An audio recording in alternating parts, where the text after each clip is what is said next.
The next topic is movement along a supply curve and shifts in supply curve. Okay, just as the movement and shifts in demand curve, these will also be the same.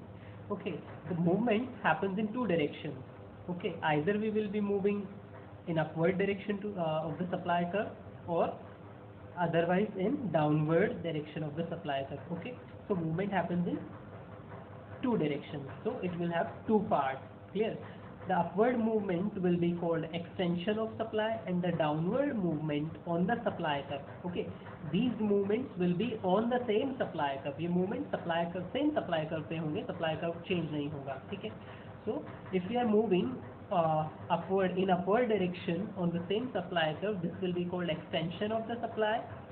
And if we are moving downward on the supply curve, this will be called contraction of the supply. Okay, so this happens due to the change in on price of the commodity. ठीक है, ये जो extension और contraction है, ये commodity के खुद के प्राइसेस में चेंज होने पे होता है. ठीक है, सो the next one is shifts in supply curve. Shifts in supply curve means the supply curve shifts from its original position, and a new supply curve we may find, or we may find a new supply curve. Okay, clear? Supply shift in supply को क्या कहते हैं कि supply को अपनी original position से shift हो जाता है, खिसक जाता है, either in left side, either to its leftward और टू इट्स राइटवर्ड. सप्लाई का या तो अपने लेफ्टवर्ड शिफ्ट हो जाएगा या फिर अपने राइटवर्ड शिफ्ट हो जाएगा. ठीक है, तो इस लेफ्टवर्ड और राइटवर्ड शिफ्ट को हम क्या कहते हैं?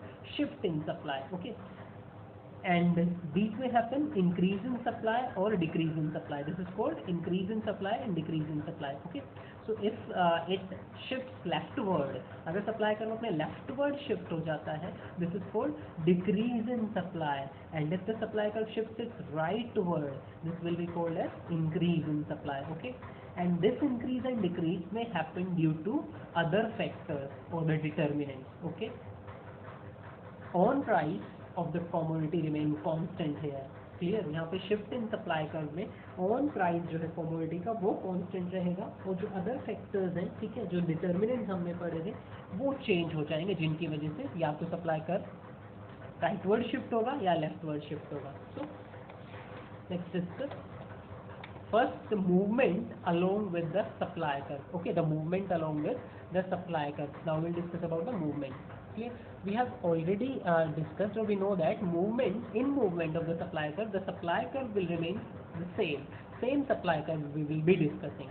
We will either move in upward direction or in downward direction. या तो हम ऊपर की तरफ मूव कर रहे होंगे उसी सप्लाई कर्व पे, या फिर नीचे की तरफ. ओके, सो ये जो मूवमेंट होती है, ये कमोडिटी के अपने खुद के प्राइस में चेंज होने की वजह से होती है. क्लियर? तो first of all we will be discussing about the upward movement. Okay, we are moving in upward direction on the same supply curve. So if we are moving upward, that means the price of the commodity is increasing. As a result, the supply of the commodity is also increasing. See, through the table, when the price was ₹1, the quantity supplied was unit 1. Okay, एक रुपए पे एक unit supply करता था producer या seller या supplier. जब price increase होकर ₹5 हो गया तो 5 यूनिट सप्लाई करने लग गया. That means as and when the price increases or rises, the quantity supplied also starts rising. Okay, quantity supplied भी rise होने लग जाती है. Clear? ये ग्राफ है हमारे पास, जिसको हमने ग्राफिकली दिखाया, कर्व बन गया. प्राइस ₹1, OY एक्सिस से हमने प्राइस लिया है of the commodity, price of the commodity on OY axis, and we have shown quantity supplied on OX axis. Okay, QX is the quantity supplied of X commodity, PX is the price of X commodity. Okay, OY axis से price लिया है and OX axis से हमने quantity supplied ली है. ठीक है, तो जो प्राइस ₹1 था तो क्वांटिटी थी 1 यूनिट सप्लाई जो हो रही थी, तो इन दोनों को मिला दिया, पॉइंट ए मिला हमें. जब प्राइस इंक्रीज होके ₹5 हो गया, ठीक है, प्राइस राइजेस टू ₹5. ठीक है, तो क्वांटिटी सप्लाइड 1 यूनिट से कितनी हो गई? 5 यूनिट. ठीक है, नाउ द प्रोड्यूसर और the seller is supplying 5 unit. Okay, तो प्राइस राइज हुआ, इधर क्वांटिटी सप्लाइड राइज हो गई. ठीक है, तो हम किस पॉइंट पे पहुंच गए? सप्लाई कर्व पे बी पॉइंट पे. Okay, this is upward sloping. ठीक है, सॉरी अपवर्ड मूवमेंट, हम ए से पॉइंट बी पे शिफ्ट हो गए. ठीक है, and this is showing the extension of supply. ठीक है, यहाँ पे सप्लाई एक्सटेंड हुई है. ठीक है, क्योंकि कर्व नया नहीं आया तो इंक्रीज नहीं है. ओके, दूसरी तरफ कॉन्ट्रैक्शन में आ जाता है. हम इनिशियल पॉइंट बी ले लें. ओके, फॉर एग्जांपल पहले प्राइस 5 रुपये था तो 5 यूनिट्स हम सप्लाई कर रहे थे, अब प्राइस डिक्रीज होके 1 रुपये हो गया है तो हम 1 यूनिट सप्लाई कर रहे हैं, उल्टा कर देंगे, जस्ट रिवर्स हो जाएगा एक्सटेंशन का कॉन्ट्रैक्शन। ओके, सो हम बी से पॉइंट ए पे शिफ्ट हो जाएंगे, तो that will be downward movement for that, and that is called contraction of supply. Clear, एक दूसरे के ऑपोजिट है। Okay, and this happens due to change in on price of the commodity, other things remaining constant. बाकी चीज़ों को हम यहाँ पे चेंज नहीं करेंगे, बाकी चीज़ें कांस्टेंट रहेंगी। ऑन प्राइस अगर चेंज होता है, या तो इंक्रीज होगा तो एक्सटेंशन, और डिक्रीज होगा 5 से 1 रुपये हो गया। ठीक है, यहाँ पे हम देखें 5 रुपये से 1 रुपये प्राइस हो गया, डिक्रीज हो गया है, तो क्वांटिटी सप्लाइड भी डिक्रीज हो गई, that is contraction. Okay, this is due to on price, change in on price of the commodity, that is movement. Okay, next one is shift. Shift in supply curve, that means increase or decrease in supply. Okay? We know that shift in supply curve happens due to other factors or the determinants remaining on price of the commodity constant. Okay, price जो on price है commodity का, खुद का जो price है वो constant रहेगा। अब दूसरी जो चीज़ें हैं वो अफेक्ट करेंगी, ठीक है, या वो डोमिनेट करेंगी किसको, क्वांटिटी सप्लाइड को। क्लियर, तो इस केस में क्या होता है कि हमारा जो सप्लाई कर्व है या तो राइटवर्ड शिफ्ट हो जाएगा अपनी ओरिजिनल पोजीशन से, या फिर अपनी ओरिजिनल पोजीशन से लेफ्टवर्ड शिफ्ट हो जाएगा। ठीक है, सो राइटवर्ड शिफ्ट होगा तो इंक्रीज होगी सप्लाई, और अगर लेफ्टवर्ड शिफ्ट होगा तो सप्लाई डिक्रीज हो जाएगी। ठीक है, and this happens due to other factors, on price remains constant. ठीक है, फिर सप्लाई कर्व शिफ्ट होता है, प्राइस में कोई चेंज नहीं आता है। ठीक है, so first of all we discuss increase in supply. Okay, increase in supply when more is supplied at the existing price. Okay, when more units are supplied at the existing price. Okay, we have already discussed that the price of the commodity will not change. Commodity का अपना खुद का price change नहीं होगा। ठीक है, existing price same existing ही रहेगा। ठीक है, उस पर अगर वो ज़्यादा यूनिट सेल करने लग जाए, that is increase in supply. For example, the price remains same 10 rupees, but the quantity supplied has been increased from 20 units to 30 units. ठीक है, तो यहाँ पे quantity supplied increase हो गई है। ठीक है, so that is increase in supply. ठीक है, तो हम इसका ग्राफ अगर यहाँ पे देखेंगे, graphical presentation, graphic presentation, so the initial supply curve S1, okay, it was like this. ठीक है, अपवर्ड स्लोपिंग ही रहेगा supply curve.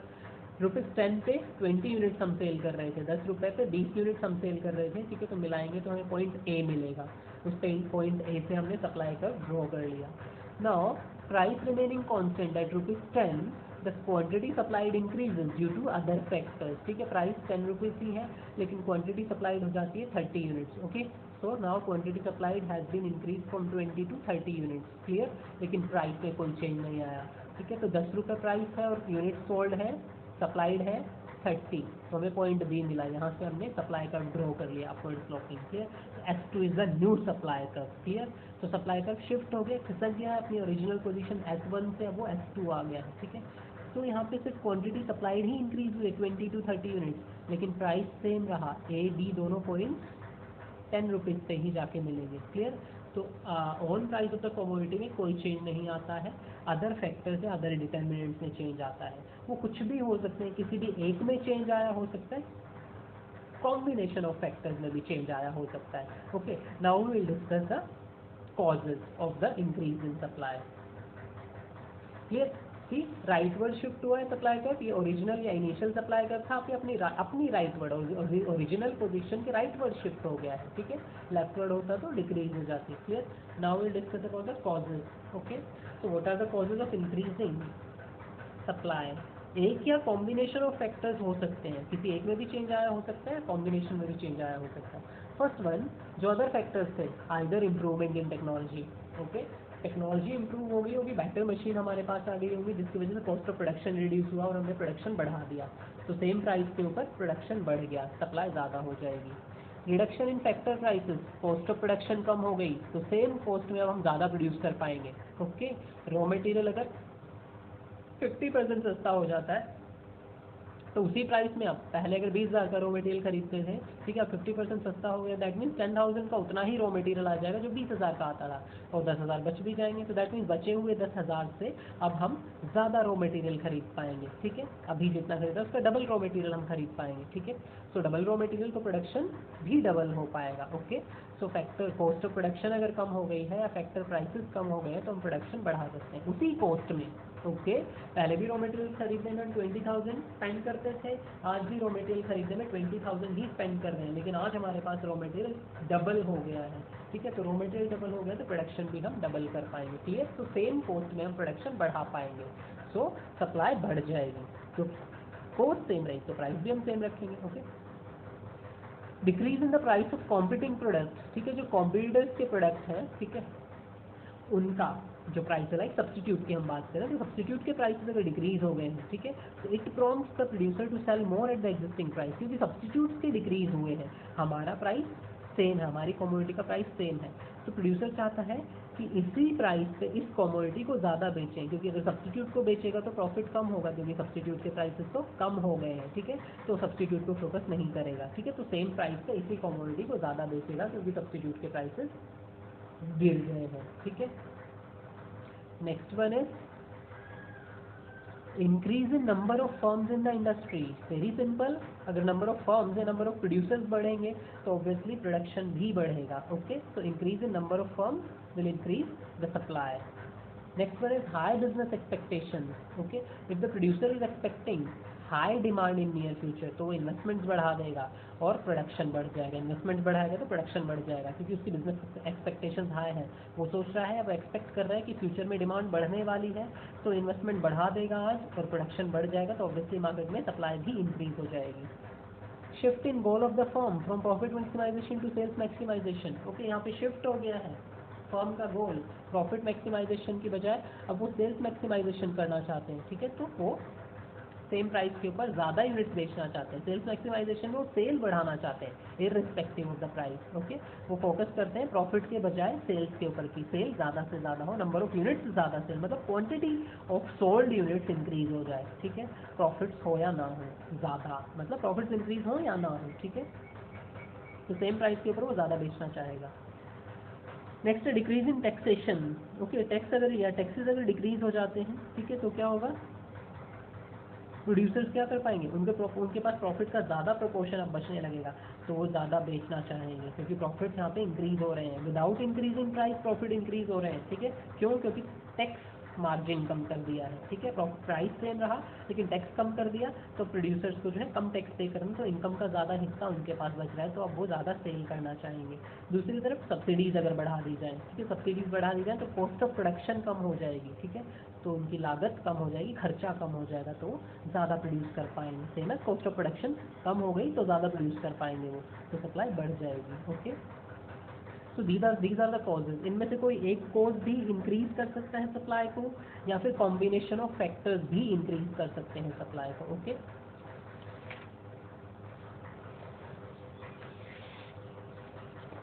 Next one is decrease in supply, okay, opposite of increase. Increase in supply का opposite है decrease in supply. Decrease in supply में क्या हो जाएगा, as we have already discuss that when the supply curve shifts from its original position, वो अपनी original position से shift हो जाता है, ठीक है। तो लास्ट केस में हमने देखा कि supply curve has been shifted to its rightward, वो अपने राइटवर्ड शिफ्ट हुआ है ओरिजिनल पोजीशन के, तो इंक्रीज हो गई थी supply, now it has been shifted to leftward, S1 is the initial और the original supply curve S1, okay, now it has been shifted to leftward, it's leftward, clear।